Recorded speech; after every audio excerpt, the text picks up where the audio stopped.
Graça e a paz de nosso Senhor Jesus Cristo continua nos nossos corações. Nós estamos, pela fé, mais uma vez trazendo esta mensagem. Deus dê força para cada um de nós. Estamos necessitados da graça e da misericórdia do Senhor. Nós vamos ler as Escrituras no livro de 1 Reis, capítulo 19, versículo 9 em diante. Vamos ler.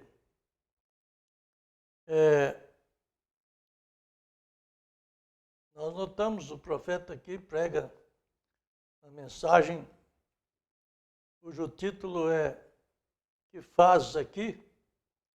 Pregada dia 1º de 3 de 1959. Vamos meditar nessa mensagem. Ele diz aqui no parágrafo 28. Quero ler apenas uma pequena porção das Escrituras aqui, encontrada em 1 Reis 19, começando no verso 9. E a leitura é: E chegou ali a uma caverna, e alojou-se ali, e eis que a palavra do Senhor veio a ele.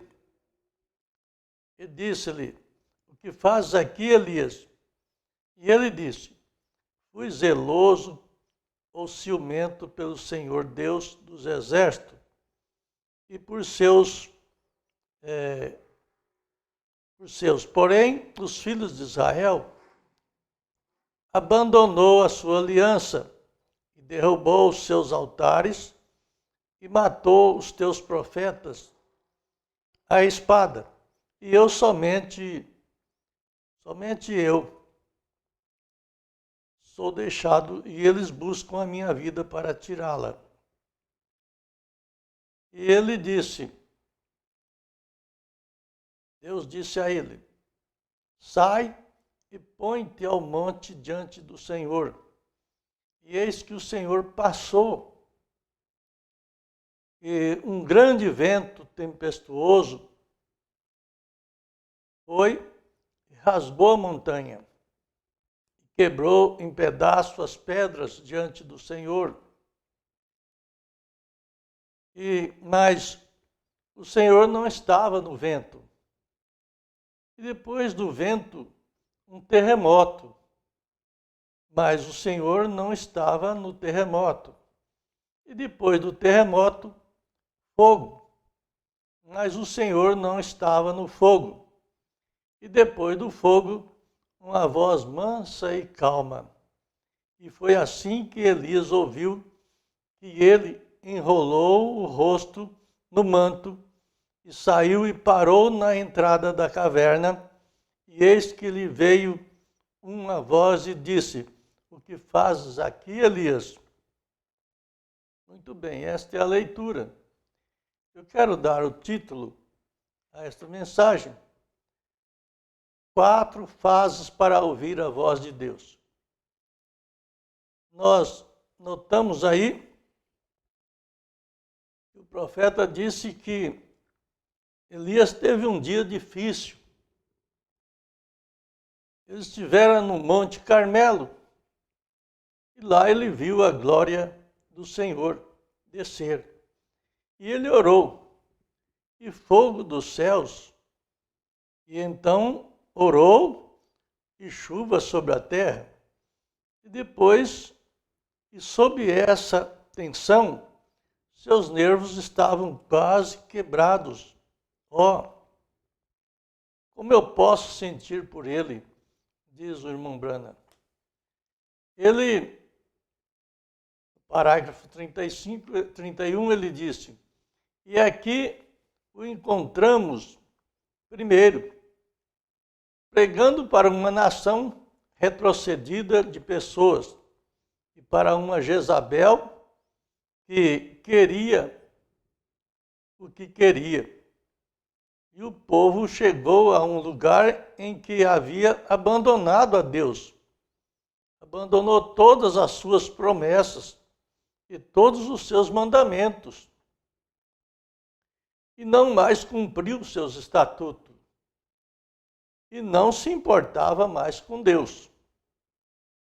E Elias, no meio de tudo isso, ele não pôde se comprometer. Ele tinha que permanecer fiel às suas convicções. Oh, como isso reflete nos dias de hoje. Mas Elias, no meio de tudo isso, no entanto, muitos dos filhos de Israel, milhares deles, haviam se comprometido e queriam viver a tendência moderna da vida. No entanto, Elias não se comprometeu. Ele mostrou a Jezabel o lugar dela e como ela deveria agir. A mensagem do Elias desta era, meus irmãos, ela mostra a nós o nosso lugar e como devemos agir. Ela odiava aquele profeta, a Jezabel, mas mesmo assim, ela não o reivindicaria, mas ele era o pastor dela. Mesmo que ela não o considerasse, porque vocês notem que um profeta, ele não é o pastor de uma igreja. Esse profeta Elias, desta última era, que é o nosso profeta, que é baseado em Malaquias capítulo 4, 5 e 6, ele não é o profeta de uma igreja. Ele é o profeta do povo de Deus. Do povo de Deus no mundo inteiro. É lógico que para quem crê. Deus, o profeta diz aqui no parágrafo 36, Deus, nos envie mais Elias nesses dias, que não se comprometerão o pecado, alguém que pregará a verdade, não importa o quanto isso dói. Deus ainda tem servos em todas as comunidades que não se comprometem com as coisas do mundo. Se alguma vez houve um tempo em que um lugar em que o verdadeiro poder de Deus deveria ser manifestado, é hoje. Vamos provar o que Deus é. Nossa história está sempre em três lugares diferentes. O Monte Carmelo. O seguinte, é sobre o Zimbro. E o terceiro lugar, que Deus o encontra, ele está em uma caverna. Notamos isso. Vamos botar atenção nesse assunto aqui, que ele acompanha a nossa vida. Monte Carmelo foi um desafio com vitória. Você vê, na nossa vida, nós tivemos muitos desafios com vitórias. Fomos vitoriosos. E é muito estranho, o pastor aqui sabe, e outros ministérios, outros ministros. Então, veja bem, cuidado, depois do seu Monte Carmelo, você terá um zimbro. Sempre que um homem tem uma bênção, o poder de Deus derrama e faz algo por ele, cuidado, Satanás está no caminho. Lembre-se, no dia seguinte, naquela segunda-feira, depois de um bom dia, no domingo, será uma coisa difícil, porque ele fará tudo o que puder para tirar essa confiança de você, que o Espírito Santo instalou em você. no dia anterior. Você vê, hoje você tem uma bênção, está alegre, feliz, mas tome cautela, porque amanhã o inimigo pode estar em sua frente, na sua presença. Então Elias teve um grande dia. E ele estava nervoso de qualquer maneira. Todos os profetas foram declarados loucos. Jesus Cristo foi declarado como louco. Todos os apóstolos foram declarados loucos pelo público, pelo povo. Por quê? Seu ministério era tão sobressalente ou tão sobrenatural que as pessoas não entendiam e achavam que estavam loucas. Todo aquele que vive piedosamente em Cristo Jesus sofrerá perseguições. Você se torna uma pessoa diferente. Notamos, parágrafo 54. Quando Deus se apodera de um homem, a primeira coisa que ele faz em uma igreja é tirá-lo do mundanismo para a santidade. Ele o traz da morte para a vida. Nasceu de novo. É novo.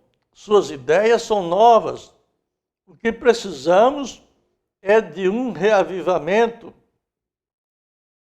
como esses hoje. Realmente é verdade. Nós tivemos um mergulho do Espírito Santo. Tivemos bênçãos espirituais e empreendimentos espirituais, mas não proclamamos ou não precisamos mais disso. O profeta está dizendo, nós não precisamos mais desses avivamentos, desses mergulhos, dessas coisas.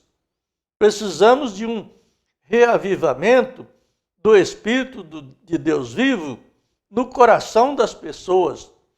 Não precisamos muito dos mergulhos do Espírito Santo, nem do despertar espiritual. Entenda isso. Precisamos de um reavivamento, isto é, reviver o que temos. Não é um despertar espiritual. Às vezes isso causa multidões mistas. Mas precisamos de um reavivamento que penere, abaixe e corte todas as coisas.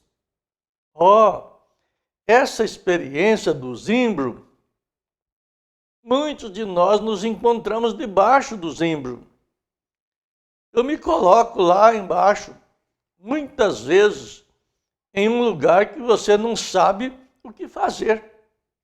Veja bem, após o Monte Carmelo, a alegria da vitória, veja, ele teve a perseguição e foi para debaixo do pé de zimbro. Sinceramente, veja bem, é um lugar que você não sabe o que fazer. Você está confuso. Sinceramente, estou bem embaixo agora e me perguntando, Deus, o que tu gostaria que eu fizesse? Parágrafo 60. Você sabe, as pessoas sob o zimbro são como Elias. Elas precisam de dormir. Eu prego para pessoas mais cansadas que qualquer pessoa do mundo. As pessoas estão tão cansadas, eles são tão tensos mentalmente, até preencherem as instituições insanas, os hospitais em todas as partes. Eles estão em uma condição tão nervosa, até que não sabem o que crerem e o que querem. Eles estão apenas deitados lá. Eles não sabem o que fazer. É uma visão tão triste. Veja se não é uma situação mais ou menos como nós estamos passando nesta fase. Elias lá deitou debaixo do pé de zimbro. Ele não sabia o que fazer. Seus nervos estavam quebrados, ele estava tremendo, ele estava chorando, sem dúvida. Ele estava em uma condição terrível. Muitos de nós atingimos esses lugares, especialmente depois de uma experiência no Monte Carmelo. Alguém me perguntou outro dia sobre isso. E como isso? O que podemos fazer? O que pode ser feito por nós nesse momento, ou naquele momento? Há apenas uma coisa a fazer: comprometer-se com Deus. Eu sei que um homem pode se sobrecarregar, um homem pode se sobrecarregar. Um homem, Deus sabia que esse homem precisava se alimentar. O Elias, ele precisava de algo para comer.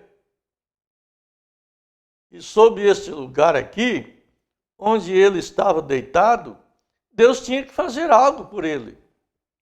Deus tem que fazer algo por todo homem que cair debaixo do pé de zimbro, ou ele se despedaçará.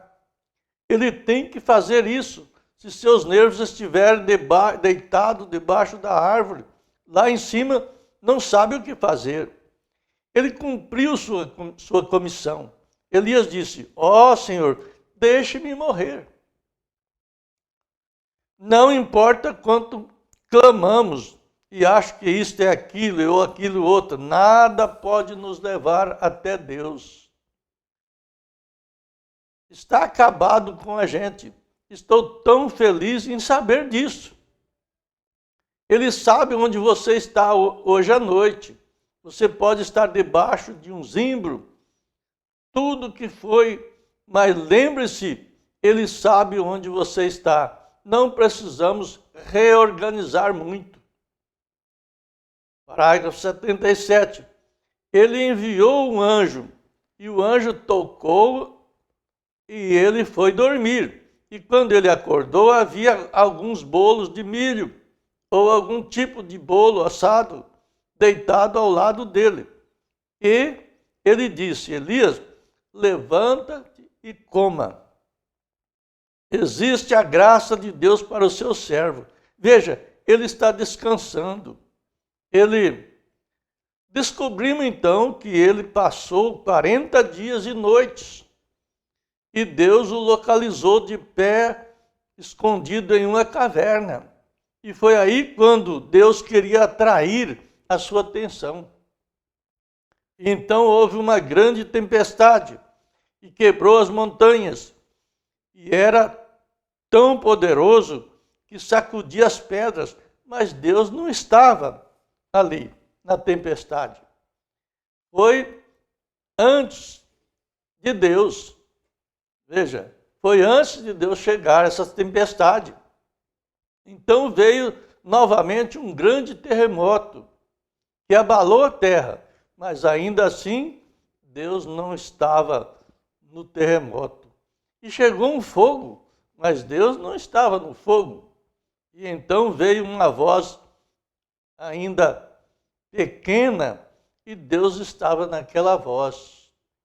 Parágrafo 85, o profeta diz: irmão e irmã, estou de volta a uma caverna. Há um tempo suficiente. E você também sabe que houve muitos terremotos tremendos, muito barulho, e ensopados e outras coisas assim, e grandes reuniões. Mas onde estava Deus nisso? Foi por isso que disse que fiz hoje de manhã, o profeta dizendo: tem que vir algo mais profundo do que um serviço de cura. Tem que vir algo mais profundo do que um dom para falar em línguas. Tem que haver algo mais profundo do que um vento forte e impetuoso. Veja bem, o vento saiu, mas Deus não estava nele. Tivemos ventos fortes em todo o país, sensações, sangue no rosto e mãos, todos os tipos de sinais. Mas aonde estava Deus nisso? Preste atenção nesse assunto. Se você não vai notar que há um prosseguimento, há um processo de avançar passo a passo para encontrarmos a Deus.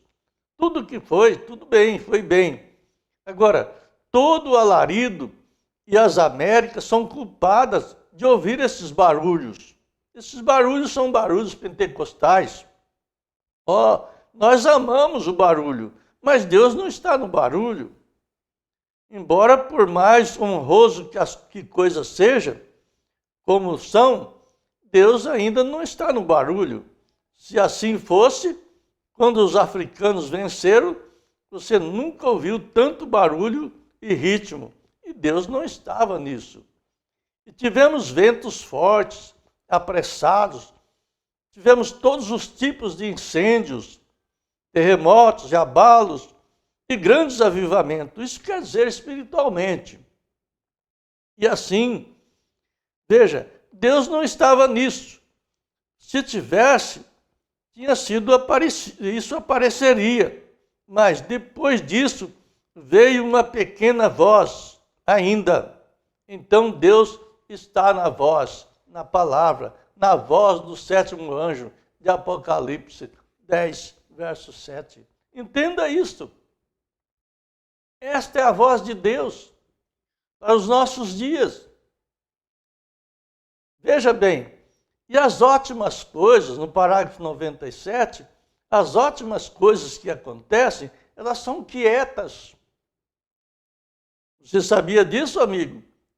Ouça, o sol que dá vida na terra e todos os seres vivos, na vida botânica, na planta, na árvore, e mais ainda produz vida, o sol produz e pode extrair 1 milhão de litros de água da terra e faz menos barulho do que podemos obter um balde de água de uma bomba. Veja, são coisas grandes, coisas calmas, são coisas grandes. Veja, você já ouviu essas são as grandes coisas. Você já ouviu o nascer do sol? Você pode ter visto, mas ouvido, você não ouviu. Mas as Escrituras dizem, eu restaurarei, diz o Senhor. Estamos esperando por algo, irmãos.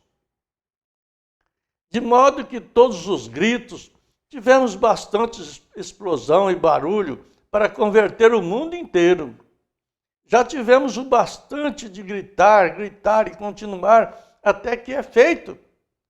E o que é feito? E não construiu. E isso não construiu a igreja. Note, isso construiu denominações. São denominações construídas. Isso fez os homens saírem com ideias estufadas e camisas de pelúcia. E o profeta diz, eu não gosto disso. Saia na plataforma e diga, olhe para ele. Ele é um príncipe. Veja como ele está vestido, apenas polido de tudo. Ele sabe como fazer suas vogais e assim por diante. Não é isso o que Deus escolhe? Não é isso que Deus escolhe. Você não precisa ter príncipes e assim por diante para se levantar como eu não sei o quê. Não. Não são as roupas que você veste ou a eloquência com que você fala. É algo que está dentro de você. A voz de Deus está dentro de você. É isso que é. Parágrafo 107. Você nunca viu ou nunca ouviu o sol nascer. Você viu ele nascer, mas nunca ouviu ele nascer. Você nunca ouviu isso. Você já saiu à noite para ouvir o orvalho cair? O que faremos? O que faríamos sem ele? Então, eu vou te dizer uma coisa agora. É o parado. Não são as águas agitadas que fazem um barulho tão grande e pulam de um lado para o outro que refletem a beleza das estrelas nele. É o pequeno lago que é profundo e parado, que reflete a beleza das estrelas. Dá para entender? Se você notar, muita revolta, muito barulho, muita agitação, isto não reflete Deus. Isto não traz nenhum reflexo de Deus. O profeta compara com a água do rio, aquele barulho, aquela correnteza com pedras e coisas, ela não reflete a beleza dos céus. Mas a água parada, você vê todas as estrelas e a lua naquela água parada. O que precisamos hoje à noite é de uma experiência profunda e rica, de que algo dentro de nós não precisa gritar, mas pode. Não precisa gritar, mas pode gritar. Mas se colocarmos toda a ênfase em nossos gritos, veja, pode nunca falar em língua, mas pode falar se quiser. Mas falar, se colocarmos toda a ênfase nos dons de língua, você vê o que o profeta quer dizer. Isso não tem muito resultado. Se você optar por qualquer outra coisa além de, se você estiver ouvindo por outra causa ou por outra coisa, além da pequena voz de Deus, eu creio que isso aí é um pouquinho difícil para entender. Talvez precisa refletir o que o profeta quer dizer com isso. E nós somos muito de buscar barulhos, de buscar avivamentos, que nós falamos avivamentos. E nós achamos que barulhos e coisas assim são avivamento. Mas avivamento é aquilo que está dentro de você, avivando a sua alma, dando força para você vencer. Volte para a caverna. Volte para debaixo do pé de zimbro, até que possamos nos preparar. Olha, irmãos, fiquem quietos e aguarde. Deixe os trovões passarem. Deixe o terremoto tremer. Deixe que solte os ventos velozes e o fogo varra, o que for. Eu penso, o profeta pensa numa música lá que eu não sei qual que é, mas ele diz, ensina-me, Senhor, como esperar quando os corações estão em chama. É um hino mais ou menos que fala isso, vocês devem conhecer. Ensina-me, Senhor, como esperar quando os corações estão em chama. Deixe-me humilhar o meu orgulho. Invoque o seu nome. Mantenha minha fé renovada. Meus olhos em ti, Senhor. Deixe-me estar nesta terra como você quer que eu seja. É isso que eu quero fazer. Os que esperam no Senhor renovarão suas forças. Eles subirão com asas como uma águia. E você acredita que a congregação diz amém. Eles devem correr e não se cansa. Devem andar e não desmaiar. Ensina-me, Senhor, como esperar. Mas como é difícil nós entrarmos em uma situação como esta. Mas pense bem, Elias também fez bastante vantagem ali no Monte Carmelo.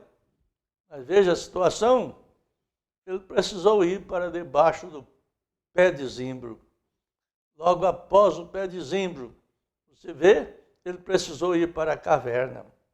Deixe os trovões passarem, deixe o fogo varrer, deixe-me ouvir aquela voz ainda pequena dizendo: vinde a mim, vós que estáis cansado e oprimido, e eu vos aliviarei. Ó Senhor, todos vós que labutais e estão cansados, saia de debaixo do zimbro, saia das suas cavernas.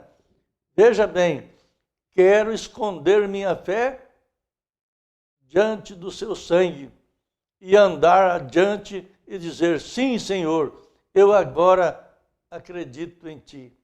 Amém?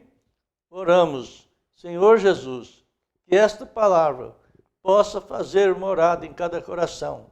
Dê, Senhor, entendimento para que cada um entenda a situação em que estamos vivendo, tanto material, quanto espiritual, quanto na nossa alma. Senhor, dê recurso para cada um de nós. Em nome do Senhor Jesus Cristo. Cura as enfermidades, soluciona os problemas de cada irmão e de cada irmã. No seu santo nome, Senhor, dê recursos para nós. Oh, meu Deus, força para cada um.